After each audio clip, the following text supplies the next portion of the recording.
আজি আমি অসম দৰ্শনৰ জৰিয়তে আমাৰ যি ২০০টা ধৰ্মীয় উপাসনাস্থলীত নামঘৰকে ধৰি মুখ্যমন্ত্ৰী ডাঙৰীয়াই ঘোষণা কৰিছিল তাৰে ৫০টি উপাসনাস্থলীৰ আজি আমি ইয়াত একেলগে এই অনুষ্ঠানখিনিক মাতি আনি আমি তেওঁলোকক আৰ্থিক অনুদান দি আমি দিছোঁ।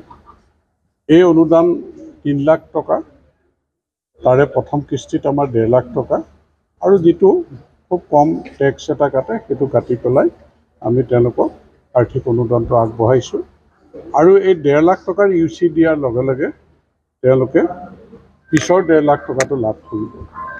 গতিকে ইয়াৰ কাৰণে আমাৰ অনুষ্ঠান সকলোৱে আমাৰ চৰকাৰ তথা মুখ্যমন্ত্ৰী ডাঙৰীয়াক ধন্যবাদ জনাইছে যে বিশেষকৈ আমাৰ নামঘৰ বা যিখিনি উপাসনাস্থলী আছে যে সকলো ৰাইজে সুন্দৰকৈ সজাই পৰাই তোলাৰ যিটো আশা বা সপোন আছিল এইটো বাস্তৱত ৰূপায়িত কৰিবৰ কাৰণে আমাৰ চৰকাৰ তথা কেন্দ্ৰত নৰেন্দ্ৰ মোদী ডাঙৰীয়া আছে, ইয়াত মুখ্যমন্ত্ৰী ডক্টৰ হিমন্ত বিশ্ব শৰ্মা ডাঙৰীয়া আছে, চৰকাৰলৈ আশীৰ্বাদ দিছে আৰু আমি আশা কৰিছোঁ এই আশীৰ্বাদ লৈ ৰাইজৰ আমি আৰু কাম কৰিবলৈ, ৰাইজক সহায় কৰিবলৈ বা ধৰ্মীয় এই উপাসনাস্থলীসমূহ আৰু জিলিকাবৰ কাৰণে আমি সক্ষম হ'ম।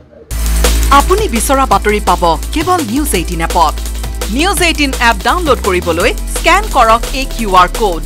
গুগল প্লে ষ্টৰতো পাব এই নিউজ 18 এপ। আজি আমি অসম দৰ্শনৰ জৰিয়তে আমাৰ যি ২০০টা ধৰ্মীয় উপাসনাস্থলীত নামঘৰকে ধৰি মুখ্যমন্ত্ৰী ডাঙৰীয়াই ঘোষণা কৰিছিল তাৰে ৫০টি উপাসনাস্থলীৰ আজি আমি ইয়াত একেলগে এই অনুষ্ঠানখিনিক মাতি আনি আমি তেওঁলোকক আৰ্থিক অনুদান দি আমি দিছোঁ।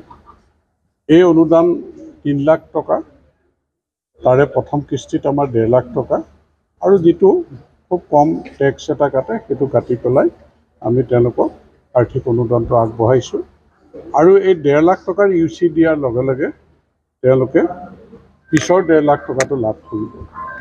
গতিকে ইয়াৰ কাৰণে আমাৰ অনুষ্ঠান সকলোৱে আমাৰ চৰকাৰ তথা মুখ্যমন্ত্ৰী ডাঙৰীয়াক ধন্যবাদ জনাইছে যে বিশেষকৈ আমাৰ নামঘৰ বা যিখিনি উপাসনাস্থলী আছে যে সকলো ৰাইজে সুন্দৰকৈ সজাই পৰাই তোলাৰ যিটো আশা বা সপোন আছিল এইটো বাস্তৱত ৰূপায়িত কৰিবৰ কাৰণে আমাৰ চৰকাৰ তথা কেন্দ্ৰত নৰেন্দ্ৰ মোদী ডাঙৰীয়া আছে, ইয়াত মুখ্যমন্ত্ৰী ডক্টৰ হিমন্ত বিশ্ব শৰ্মা ডাঙৰীয়া আছে, চৰকাৰলৈ আশীৰ্বাদ দিছে আৰু আমি আশা কৰিছোঁ এই আশীৰ্বাদ লৈ ৰাইজৰ আমি আৰু কাম কৰিবলৈ, ৰাইজক সহায় কৰিবলৈ বা ধৰ্মীয় এই উপাসনাস্থলীসমূহ আৰু জিলিকাবৰ কাৰণে আমি সক্ষম হ'ম।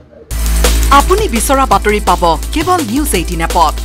নিউজ 18 এপ ডাউনলোড কৰিবলৈ স্কেন কৰক এই QR কোড। গুগল প্লে ষ্টৰতো পাব এই নিউজ 18 এপ।